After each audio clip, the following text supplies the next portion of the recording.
Et on va accueillir notre invité, comme promis, il a fait parler de lui dans un fait divers, dans l'affaire Zaya Abou Sofiane. Bonjour, bienvenue sur notre plateau. Vous avez été mêlé à une affaire qui a ébranlé évidemment le milieu du football. Vous avez été condamné, on le rappelle, à 1 an de prison ferme pour proxénétisme. Vous avez fait appel et votre procès en appel s'est ouvert la semaine dernière. Vous risquez cette fois 3 ans de prison et vous signez ce livre pour vous défendre. Zaya m'a tué, évidemment, la référence à une erreur judiciaire. Dans ce livre, vous revenez notamment sur le scandale Zaya. On va revenir rapidement justement sur cette affaire en images et puis on va en parler ensemble juste après. C'était en plein été 2010, le football français était éclaboussé par un scandale sexuel sans précédent.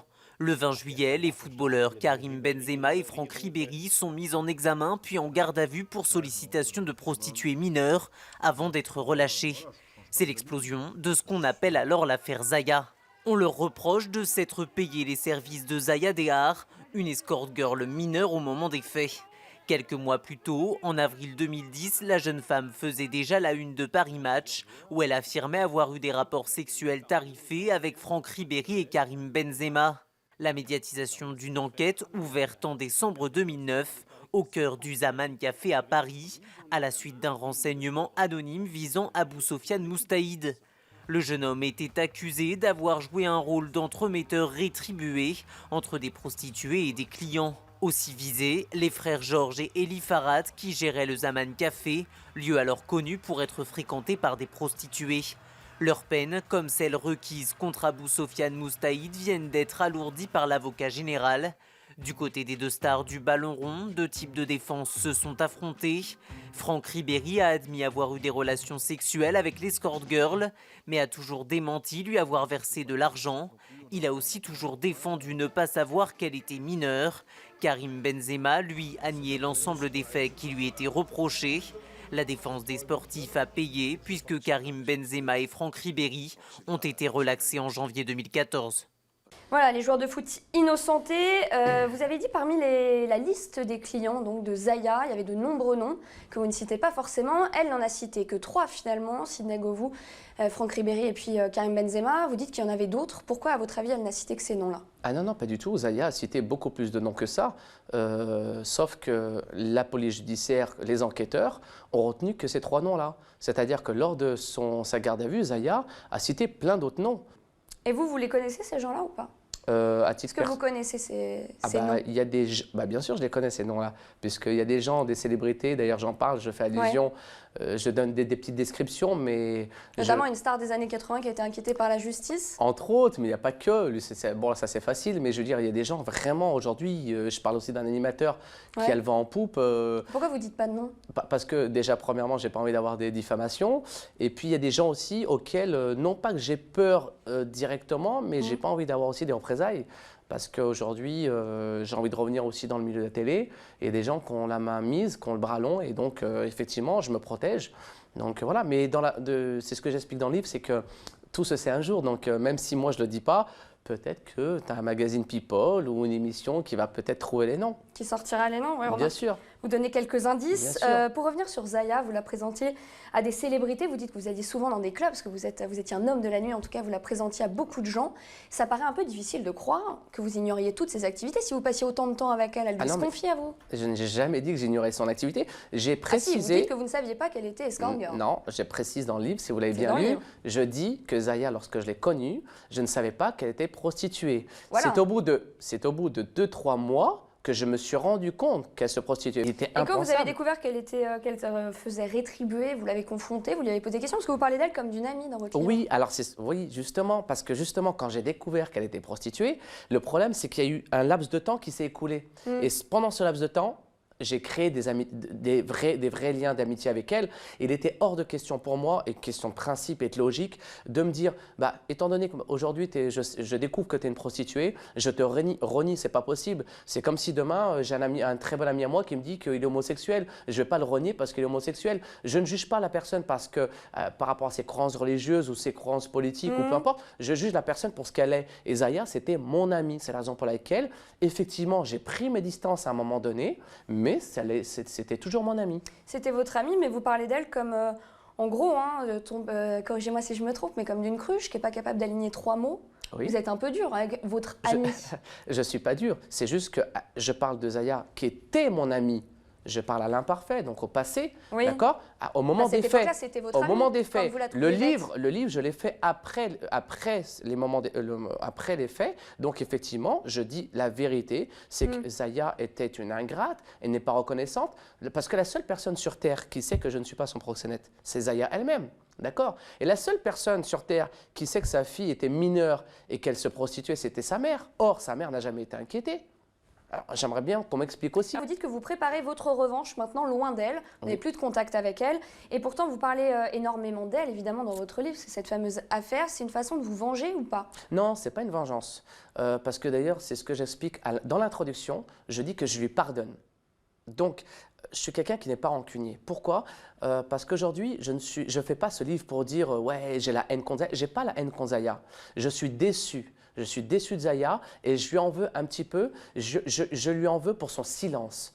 Parce que ce que j'aurais aimé de la part de Zaya, c'est pas qu'elle me donne de l'argent parce qu'aujourd'hui elle est avec un homme fortuné, qu'elle est millionnaire. C'est pas ça. Ce que je veux, c'est juste qu'elle a retransmis dans Paris Match, à l'écrit. J'aurais voulu, parce qu'elle va dans les plateaux télé pour faire la promotion de sa lingerie, j'aurais aimé qu'elle regarde face caméra en disant « Oui, Abou n'est pas mon proxénète, c'est juste un ami. » C'est tout ce que je lui demande. C'est tout ce que je lui demande. Elle vous innocente. En tout cas, Zaya, elle, a tout gagné. Retour sur cette success story d'une prostituée qui est devenue courtisane des plus grandes.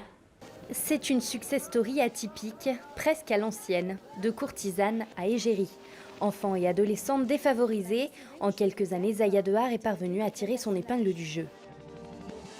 Alors que l'affaire Zaya la rend omniprésente dans les médias, la jeune femme se détache de son étiquette de call girl en adoptant une image plus sage. Jouant de son physique de pin-up aux courbes généreuses, elle inspire les plus grands photographes. Elle pose notamment pour Hélène Van Onvert, Terry Richardson ou encore Karl Lagerfeld qui parraine ses débuts dans la mode. Consécration, elle défile également pour Jean-Paul Gaultier qui défend la jeune femme face aux critiques. Je trouve qu'elle se débrouille très bien, quoi. Elle est assez surprenante. Non, même le fait, comme elle arrive même à faire sa collection de lingerie avec des très bonnes équipes, je trouve que le résultat est plutôt pas mal. Zaya se réinvente donc créatrice de lingerie et lance sa propre marque. La recette de son succès, un univers ludique, sensuel et romantique, bien loin de l'image sulfureuse de ses débuts. Mannequin, femme d'affaires et également muse des artistes Pierre et Gilles, elle sera même amenée à rencontrer le Premier ministre Manuel Valls lors d'une exposition. Elle n'est pas timide, vous l'êtes pas? Rapidement après l'affaire de mœurs qui l'a fait connaître du grand public, Zaya a su tirer le meilleur parti des projecteurs braqués sur elle. Elle s'est désormais construit un empire, loin du scandale. Est-ce que Zaya s'est construit une respectabilité un peu sur cette affaire, finalement, et sur votre dos?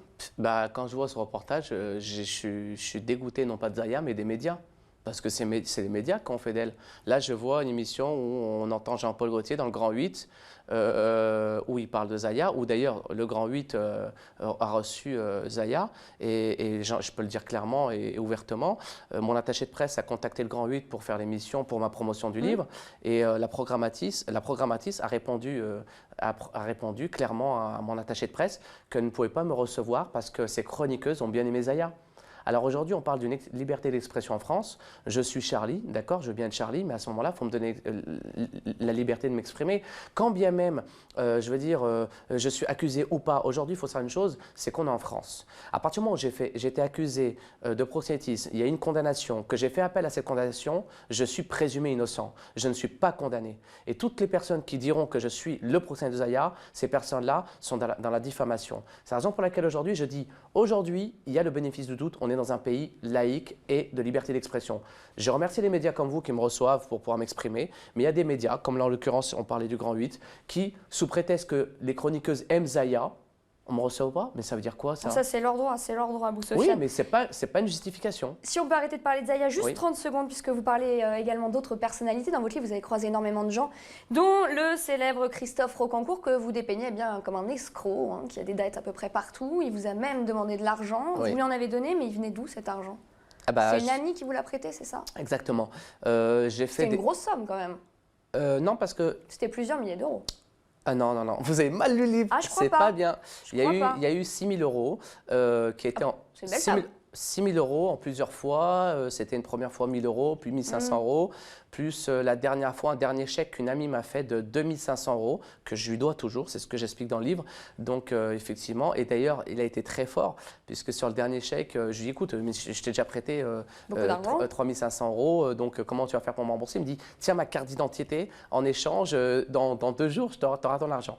Et en fait, il ne m'a jamais rendu cet argent. C'est la raison pour laquelle, lorsque les inspecteurs de police sont venus chez moi lors de la garde à vue, ont trouvé la carte d'identité de Christophe Roncancourt. Ils m'ont dit, ouh là là, mais le mec, il est proxénète, en plus il fréquente des gens du banditisme, machin. Donc si vous voulez, à un moment donné, ils ont fait le lien entre le Zaman Café auquel je n'ai rien à voir, Christophe Roncancourt, les joueurs de foot, machin. Alors effectivement, c'était un cocktail énorme et j'étais le bouc émissaire idéal.